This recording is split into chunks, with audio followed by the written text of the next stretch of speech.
Hi guys, welcome back to Clockwork Noodles, the channel where we talk about things like ramen, character design, colour, and any anime that is airing that has grabbed my attention and I've decided to sink my teeth into it and have a look at it. Hello and welcome back. I have a series called What's in a Design coming your way with a new episode going up this week. Episode 4 is going up.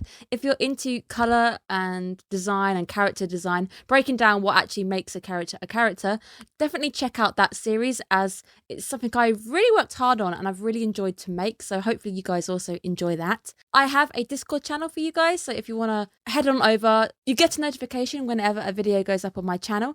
And it's also a place where I can alert you guys if there's any delays on the channel, like there was yesterday. So there was a slight delay on one of the videos. Great place to be if you're lurking. So make sure you are subscribed to my channel if you think any of that sounds interesting. I've got a fun video going your way for my birthday, which is my give back to you guys. So thank you so much for your support. I'm giving you back something I've worked quite hard on and I think you guys might like it.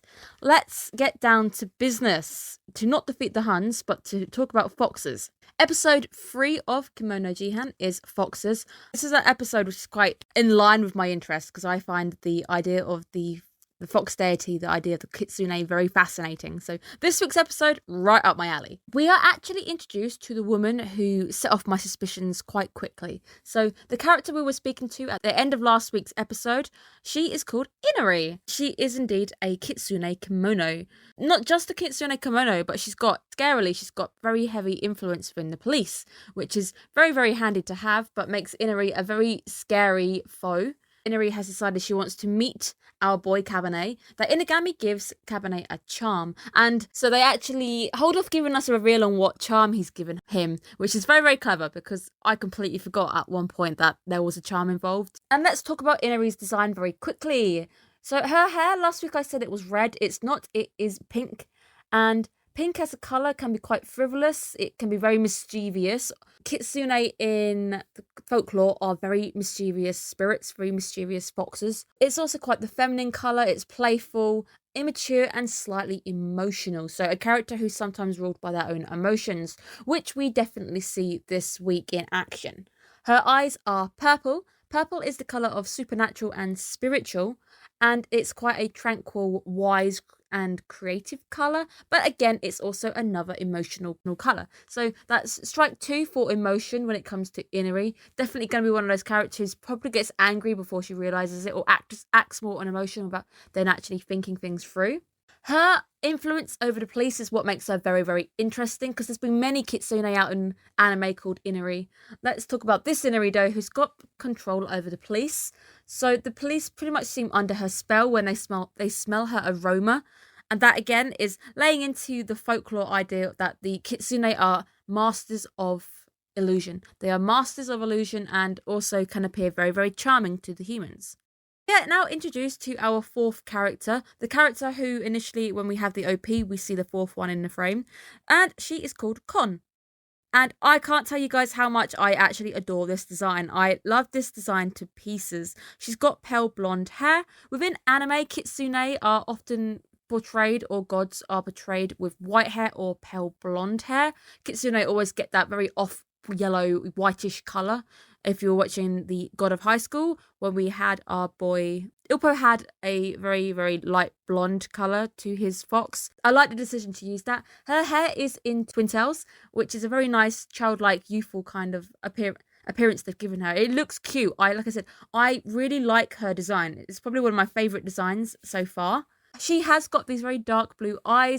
They've got quite a dark hint of purple. So later in the scene, they are more purple than blue. The blue is a cold, calm, calculated colour, whilst the purple again is giving us that hint of spiritualism and supernatural. Really nice design choice there. Let's talk about this hoodie that I really want. If you guys actually see this hoodie anywhere online, please give me a link. I really want this hoodie. Her hoodie is white with a black stripe going down it, with some ears added into the design.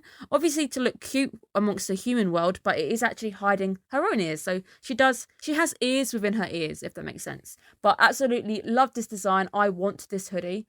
The choice of giving her a hoodie, blending back into the fact that we're in Tokyo, it's modern day, and she needs to blend. And It's quite a youthful outfit to give her. Very practical because she jumps about quite a lot, so it allows her to be active and move around. It's not restricting of her form.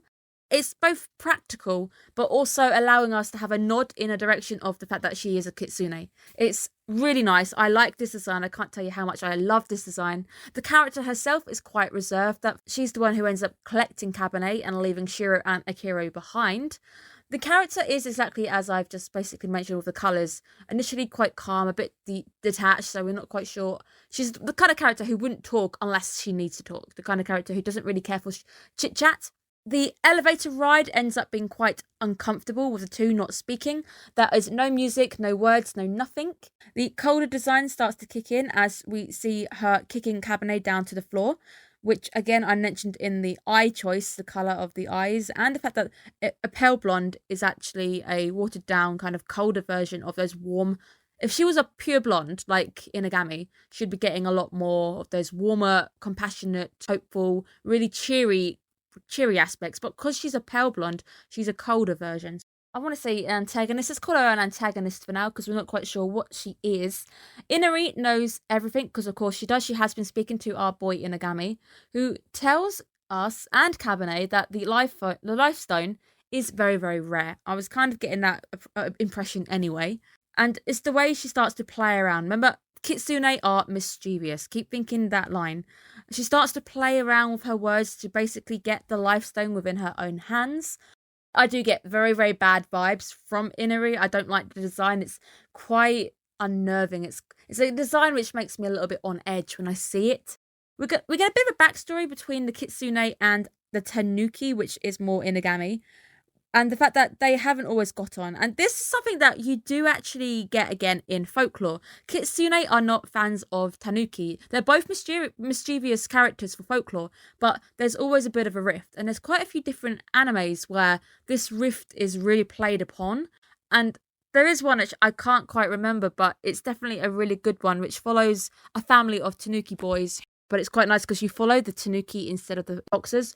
Because Kitsune appear quite often in anime, whilst Tanuki not so much. And the way this is done is a really nice paintwork artistic piece showing us Kitsune on the opposite side of the river from these Tanuki. And I like it. It really is quite a nice portrayal. I like the Japanese portrayal for Kitsune. I love the design, the really kind of sly eyes the foxes always get because they're always up to no good. They are the natural pranksters. Also with Kitsune, the colours tend to be white, a very pale yellow, and some red highlights coming in, and some blacks. Those are normally the colours, which you can see actually within Kon's design. All those colours are present in her design. I really like the Japanese Folklore portrayal of Kitsune, love them to pieces. I've got a few images on the screen, hopefully here, because I enjoy talking about them. And the bad vibes times 1,000 come on as Kon ends up cutting off Cabernet's head. I think I must have been kind of delayed in my reaction. I was like, oh wait, oh god. As it took a while for me to realise what had just happened.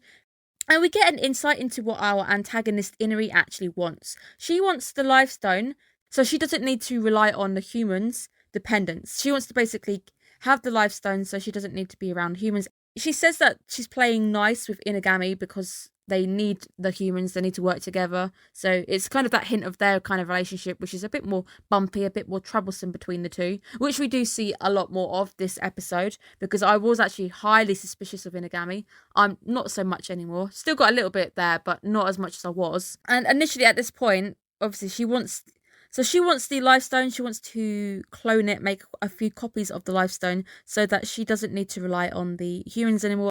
I did initially have the question, I was like, was Inugami aware that she would try and attempt to kill Cabernet? Is Inugami bad? So as you read through my script notes, you can see my suspicion on Inugami starting to lift as it starts to dissipate.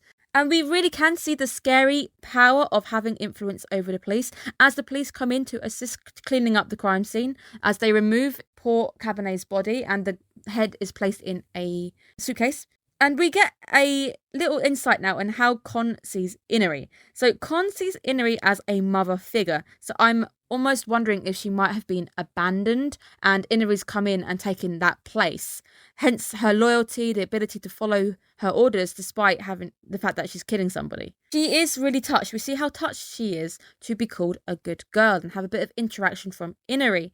I figure she's being either emotionally played by Inari, so Inari knows that she can have her do her bidding if she basically pretends to be their mother, giving her that emotional interest, or maybe she does actually see herself as a mother figure. It's one of the two. I'm kind of leaning on the fact that Kon is being played because Inari knows how to play the game, and again, Kitsune are very mischievous, so I'm wondering if she's playing Kon so she could have somebody do her deeds, and obviously she doesn't have to get her hands dirty, but she's basically aware that Kon is looking at her like a mother figure. But I don't know. We might come back down the line that she actually does care for Kon, but we haven't seen it as of yet.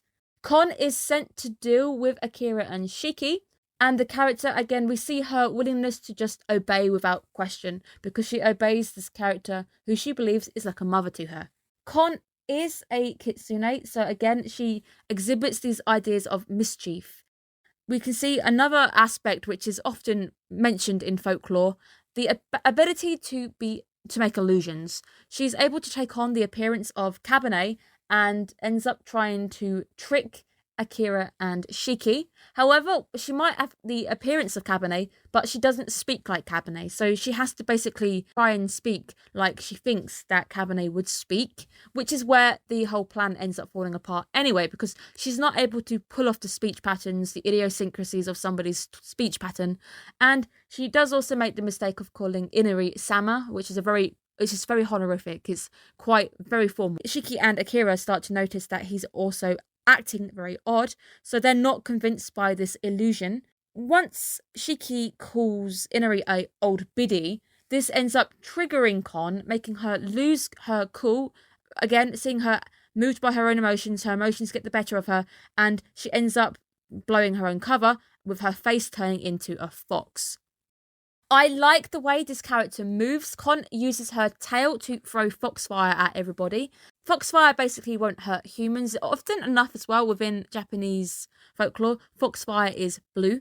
Humans are simply puppets at this point. She even says anybody who steps foot in this building becomes a puppet to Inari, being controlled by the idea that she wants to be a good girl. She is constantly reminding herself, I'm a good girl, I can do this. The tables start to turn when Shiki is able to take the briefcase and Kabane's head back.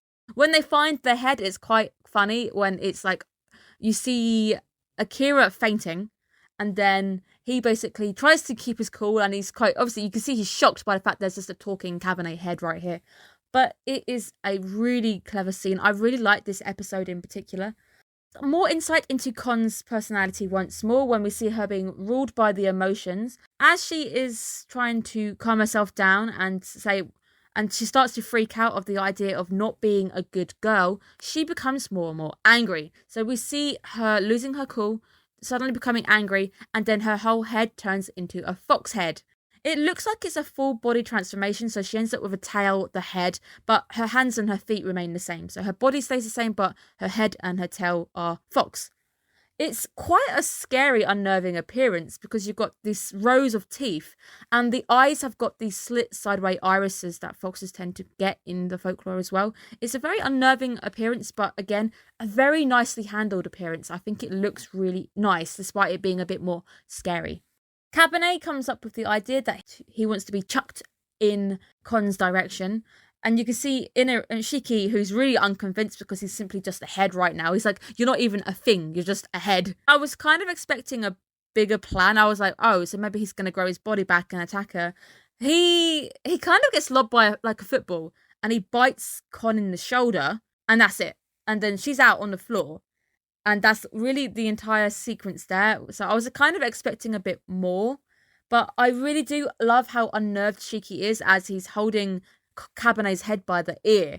Kabane showing us his ability to grow right back. His body comes back. However, we are still currently missing the life stone. Inverted commas. That's what I wrote before I knew what was coming our way. And there is a really nice moment now. I really like this little moment. It's a little bonding moment between Shiki and Cabernet. Shiki gives Cabernet his hoodie, and it's just such a really nice moment where he goes, well, put your hand out like this. He tries to teach him how to fist bump because buddies fist bump. They want to celebrate their victory by fist bumping. So he tries to teach him how to fist bump. He now sees him as a buddy, which is really nice because earlier it was, oh, you're just a work colleague. But no, you're seeing Shiki starting to open up to Cabernet, where he's trying to teach him how to do the whole fist bumping thing. It's half a fist bump. He kind of goes on top of him instead, which could lead into a secret handshake. Who knows? Maybe they can turn it into a secret handshake. Inugami appearing straight outside the police station, which initially had me mega sus. I was like, wait, why is he there? Turns out that he was completely aware of the situation. And he does say that I would have run in if needed, but you didn't run in. And initially I was like, wait, are you a good guy or are you a bad guy? I'm not quite sure what to make of this. He asks Cabernet, where's the good luck charm? Where we suddenly get the information that the good luck charm was taken by Inari. And this is where I'm going to read you my little notes. I'm like, wait, was the good luck charm separate? Or was it shaped like the Lifestone? So who now has the Lifestone? Is Inugami a good guy? Did he replace the Lifestone with the charm? The answers to all of my questions come within this next sequence where Inari is sat with the Lifestone. The charm in her hand starts to steam and the illusion power kind of rubs off because, again, Tanuki can actually do illusions. We mentioned it before. It ends up being this Tanuki figure in her hand. I love it. Okay, so Inugami played Inari. So my levels at this point, I was like, wait, he is a good guy. Even though I gave you guys the full-on really nice character breakdown in episode 1 for him, and I was like, yeah, he's a great guy. I don't think he's going to be holding too much deceit because of the green eyes deceit kind of thing. I think he's using that deceit in the fact that he's playing pranks like this, is able to pull off this illusion because of those like slight hidden aspects of him. I think I can trust him. I like this character, so I don't really want him to not be a good guy, but who knows, anything can happen, and I don't really know. I haven't got a feel for this anime yet, so I don't know what kind of things it's going to pull at us. So this episode had me hooked. He calls her to basically tell her that his people barely made it out alive, and he knew that she would try and kill Cabernet. So he's cleverly able to spin the situation, and he ends up outing her for betrayal. Whilst this beautiful conversation is going on, the sheer genius as he's basically outed her, Cabernet ends up spitting out the real Lifestone, which I think he must have stored in his head. Because his body was cut off, he couldn't have simply swallowed it. So, because if he swallowed it, it would be in his stomach. So that would have been cut away with the body. So when he ends up kind of reaching into the back of his throat and he spits out the real Lifestone, it had to be stored in his head somewhere. And I know these guys don't have blood, so perhaps there's space somewhere for him to hide a Lifestone. Why am I thinking about this? I hate this anime for making me think about the inside of his head. We then get a very serious face from Inugami who says, that one belongs to Cabernet. Next time you're dealing with me. All of my suspicion has been lifted. I like this. This is fantastic. I'm not suspicious of my boy anymore. Inugami can go back to being my boy. I'm happy. Inari, however, is super pissed, and I am not a fan of her. I'm not keen on her character. Didn't like her last week. Don't like her this week. It's going to be interesting to see her as the antagonist, hopefully, because I'm not quite sure what to call her yet, because as Inugami says that they're collaborating, so she's both a friend but not a friend. They're on the same page, but they're not on the same page, so she's kind of in the middle, neutral. And now, talking about life-threatening decisions, guys, pancakes or Chinese? I personally like both, and it would depend on the time of day. If I was maybe midday-ish, I'd probably be like, okay, I'll maybe have some pancakes perhaps, or pancakes after Chinese as a dessert. Oh, but then again, you can have pancakes with meat in them, so you can have savoury pancakes too. Well, I like both, and both ends up being the safe answer that our boy Cabernet gives. Where we cut now to Kon walking around wounded, and we can now see that she's got her full ears on show. And they are super fluffy. I love them to bits. But even when she's wounded, we can see how determined she is to fulfill her role and to fulfill the job that Inari has given her.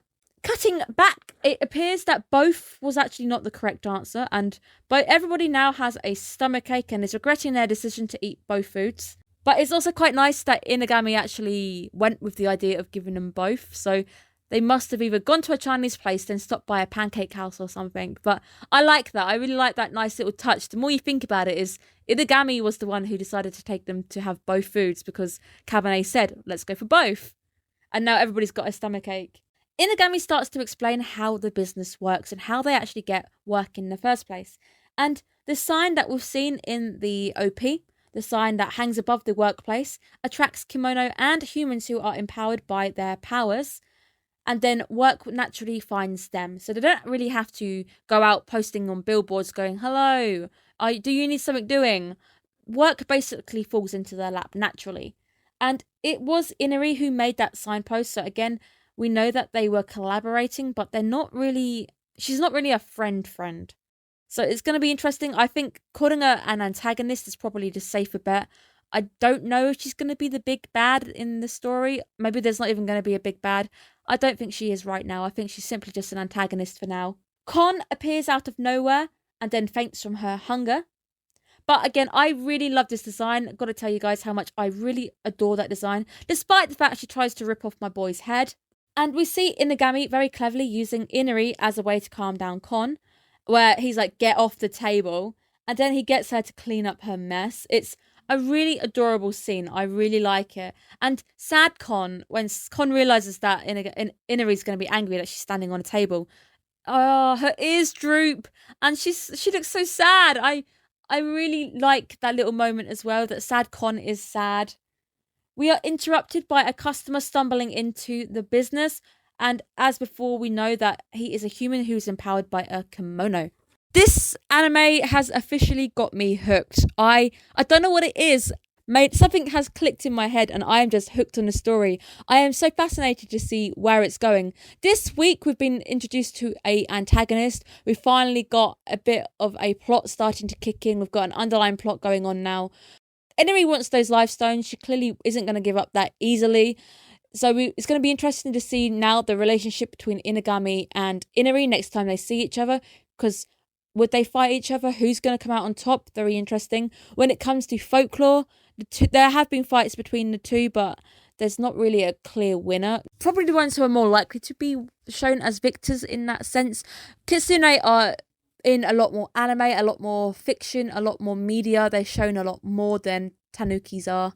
I'm hooked, guys. I really enjoyed this episode. I really liked the design for Kon. Absolutely love that design. There's so much cleverness in that design, showing us the kimono and her personality at the same time.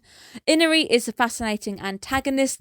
I don't like her, but antagonists are there for that purpose. I'm not supposed to like her. She's going to be there to mess things up and shake the boat when things go a bit too smooth. Really liking the bond that's starting to build between Shiki and our boy Cabernet, and now that Inugami is proven to be a very interesting character who does still remind me of Shigure. I really do think he is very similar to Shigure in the sense that they're both mischievous and they both want the best thing, but it's the way they go about it. So Inugami knew that Inari was up to no good, but he still willingly sent them alone or didn't accompany them. And then he kind of knew what would happen. So yes, he did prepare our boy, gave him that charm, and he was already prepared for it. But it's still the way that these two characters, Shigure and Inugami, go about things. It's generally a very grey area. The way they go around things is grey. It's not morally good, morally bad. It's simply grey, where some things are a little bit like, okay, I see you. But yeah, I am really enjoying this anime. I'm loving it to bits. I look forward to the next episode as well. And it's growing on me. I didn't think this anime would. I picked it up because I basically needed a fourth anime to fill up the schedule.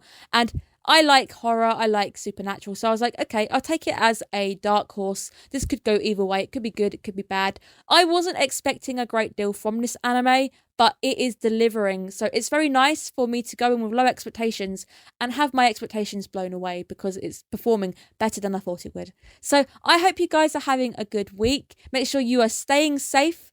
Have a good day, guys. Bye-bye.